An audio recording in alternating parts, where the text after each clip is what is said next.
예전에 어느 기관에서 조사한 바에 따르면 여자들 중 90%는 자신이 비만이라고 여기고 있고 남자들 중 90%는 자기가 평균보다 잘생겼다고 믿고 있다는 정말 무서운 조사 결과가 나온 적이 있습니다. 불쌍한 우리 남자들 중 최소한 89.9%는 자기 엄마 말만 믿고 또는 샤워하고 나왔을 때 아주 잠깐 등장한다는 그 반쯤 젖은 머리 때문에 생기는 거울 속 착시 때문에 정말 심각한 자기 망상에 빠져 있다는 뜻인데, 그런 분들 말고 혹시 자신이 정말 못생겼다고 또 그래서 여자들에게 절대로 사랑받을 수 없다고 생각하고 연애를 포기하신 분들이 있으시다면 어쩌면 다음의 이야기가 도움이 될지도 모르겠습니다. 아주 옛날 옛적에 중국 위나라에 엄청난 추남이 한 명 살았습니다. 그의 이름은 에테타였는데 희한하게도 그 나라의 모든 여자들이 전부 그의 첩이 되기를 원했습니다. 그래서 말하자면 에테타의 첩 희망자의 수가 그 나라에만 수백 명이 넘었는데도 여자들은 자신이 그의 또 한 명의 첩이 되어도 좋다고 그를 찾을 정도로 우리 에테타의 인기는 지금 손흥민보다도 높았습니다. 이것뿐만이 아닙니다. 그 나라 남자들 역시 에테타를 한번 만나본 사람들을 그를 잊지 못하고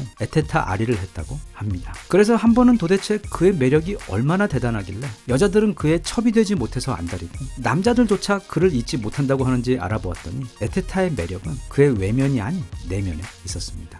내의 안에 있었다는 게 아니라 그의 인품에 있었다는 뜻입니다. 그 매력은 바로 경청과 공감이었습니다. 그를 만난 이들이 모두 한 목소리로 하던 말이 나는 에테타가 자신의 주장을 피는 것을 듣지 못했다. 그는 온전히 나의 이야기에 귀를 기울여주며 나를 있는 그대로 인정해 주었다고 말하며 그와 함께 있을 때 가장 행복했다고 고백했습니다.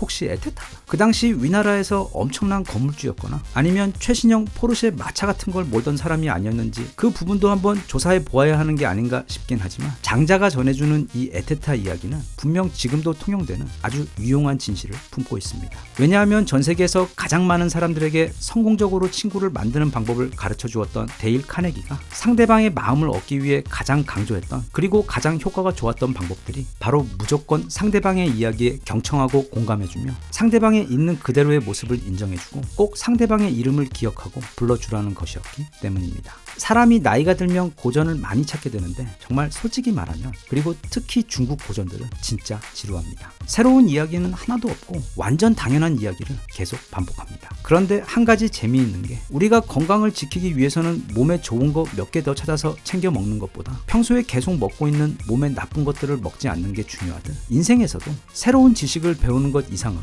아주 예전부터 배워 너무도 당연하다고 생각하고 있는 것들을 까먹지 않고 조금이라도 실천하려고 하는 노력이 삶에 훨씬 더 유익합니다. 그런 면에서 그 지루한 고전들은 너무 익숙해서 당연하다고 생각하고는 있으나 또는 잘 알고 있다고 생각하고 있지만 실천하지 못해 여태 그 혜택을 보지 못했던 지혜들을 다시금 일깨워주는 귀한 역할을 하고 있다고 볼 수 있습니다.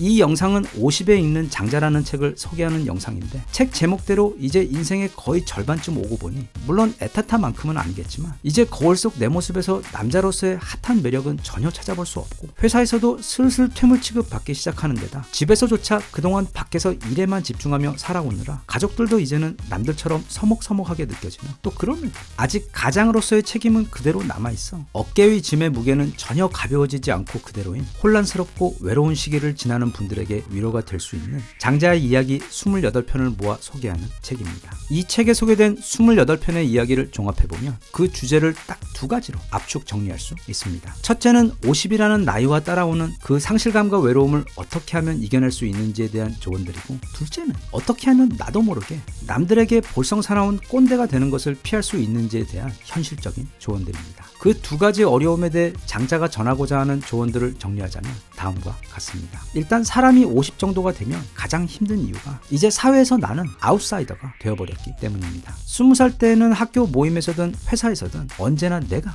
중심에 있었습니다. 그런데 50이 넘어가면 나를 찾는 사람도 없으며 회사에서도 내가 밥을 사준다고 해도 젊은 친구들은 나랑 밥 먹기조차 기피합니다. 물론 그 밥의 가격대가 또 변수이긴 합니다만 아무튼 이들은 외롭습니다. 그리고 앞으로 그 외로움은 더 깊어질 겁니다. 그래서 장자는 우선 현실을 있는 그대로 받아들이라고 조언합니다. 젊고 멋졌던 나의 과거 모습은 있고 또 힘있는 명함으로 모든 문이 내 앞에서 저절로 열리게 만들던 그 잘나가던 시절도 잊으라고 말합니다. 결국 장자의 거의 모든 철학은 비움이라는 것으로 귀결될 수 있는데 이 경우 다시 세상의 중심이 되고 싶고 남들에게 잘 보이고 싶고 또 예전처럼 능력 있는 사람으로 대우받고 싶은 욕심을 비우라는 뜻입니다. 그리고 이제 자신이 과거처럼 쓸모가 없어지면서 편안함을 찾아보라고 권합니다. 예전에 소크라테스도 자신보다 훨씬 더 나이가 많았던 어느 그리스 형님을 만나 형님, 나이가 많으면 어떤 게 좋은가요? 하고 물어본 적이 있습니다. 그때 그 그리스 형님 할아버지는 다른 여러 이야기도 해주면서 특히 성욕에 대해 말하며 그 귀찮은 것이 사라져 지금 얼마나 자유로운지 모른다고 대답해 준 적이 있습니다. 과시욕과 명예욕 또한 그 그리스 형님 할아버지가 예로 든 성욕 못지않게 강력한 욕망이기 때문에 그게 절대로 쉽지는 않겠지만 이제 그걸 조금 비우거나 또는 내려놓는 법을 배운다면 어쩌면 생각지도 못했던 자유로움을 만나 오히려 더 행복한 상태가 될 수 있을지도 모릅니다. 수천 년의 역사를 가진 궁극의 행복 수련 방법이라고 부르는 요가에서 항상 이런 마음의 비움과 내려놓음을 강조하며 가르치는 데에도 분명 비슷한 이유를 찾을 수 있을 것 같습니다. 그런데 오심러들에게 있어 이건 선택이 아닌 필수입니다. 왜냐하면 만약 내가 과거의 영광을 놓지 못하고 또는 내 능력과 의견을 내세우는 것을 억제하지 못하면 이 책에서 조언하고자 하는 두 번째 영역, 즉 이 사회에서 꼰대가 되는 위험에 빠지게 됩니다. 사람들이 꼰대를 싫어하는 가장 큰 이유는 나이를 무기로 자신의 의견을 강요하기 때문입니다. 예를 들어 회사에서 어린 부하 직원과 시시비비가 붙었다면 옛날처럼 어른의 말이라면 무조건 들어야 했던 시절이라면 상대는 꾹 참고 넘어가겠지만 요즘 같은 시대에는 운이 좋으면 망신만 당하고 말 것이지만 자칫 잘못하면 진짜 개망신을 당할 수도 있습니다. 왜냐하면 나이 든 사람이 젊은 사람과 일단 시시비비에 빠지게 되면 진흙탕에 들어가 참호전을 벌이는 것인데 그런 싸움에서는 웬만큼 압도적으로 이기지 않느나 이겨도 결국 진 것이 되며 그런데 만약 지거나 또는 모두들 앞에서 결국 내 주장에 틀렸다는 게 확실해지면 그땐 정말 돌이킬 수 없는 수준의 끔찍한 망신이 될 것이고 애초에 어린 상대방이 나를 인정하지 않는다는 생각 때문에 시작되었던 이런 종류의 시시비비가 이제부터는 그들 전부가 나를 더 무시하게 되어 사사건건 벌어질 것이기 때문입니다. 그래서 장자는 알아도 굳이 안다고 말할 필요도 없고 다른 사람의 허울 역시 그가 원치 않는데도 굳이 지적하며 고쳐주려고 할 필요도 없으며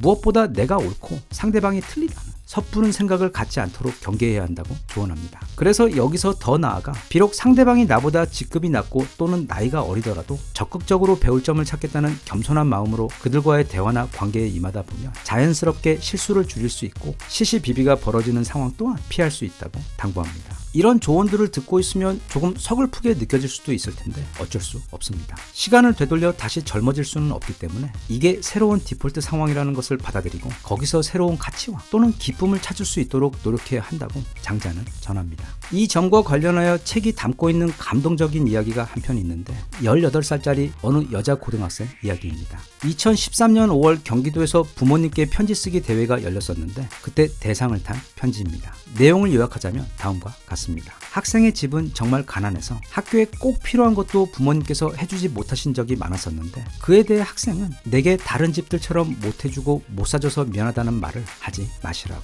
왜 그런 걸 본인의 짐으로 얻고 사시느냐고. 자신은 만약 우리 집이 남들처럼 여유로웠다면 지금처럼 깊은 가족애가 나올 수 있었을까라고 생각하며 예전에 18평짜리 작은 아파트에 월세로 이사갈 때에도 부모님께서는 미안해하셨지만 본인은 우린 왜 이런 집에서 살아야 해? 가 아니라 이제 우리 가족만의 소중한 집이 생겨서 너무나 좋아 행복의 눈물을 흘렸다며 나중에 자기가 어른이 되면 엄마도 꼭 이렇게 행복하게 웃게 만들어 드리겠다고 다짐하는 내용의 편지였습니다. 이 구절을 읽고 이 책의 저자분에게 연락을 할 뻔했습니다. 왜냐하면 물론 에테타와 미모의 쌍벽을 겨루는 저를 받아줄지에 대한 무척 힘든 문제가 있기는 하지만 이 여학생은 제가 평생을 찾아 헤매던 꿈에서도 찾던 색식감이었기 때문입니다. 하지만 안타깝게도 이 학생은 이미 꽤 유명한 사람이 되어 있었습니다. 아이오아이로 데뷔하여 나중에는 걸그룹 9구단으로도 활동하며 음원 사이트 1위, 음악방송 1위까지 달성한 후 현재는 연기대상 신인상까지 받으며 성공적인 배우의 길을 걷고 있는 예쁜 마음만큼 한국의 엠마 스톤이라는 별명까지 가지고 있을 정도로 얼굴도 너무나 예쁜 바로 김세정 씨의 이야기이기 때문입니다. 이런 말이 있습니다.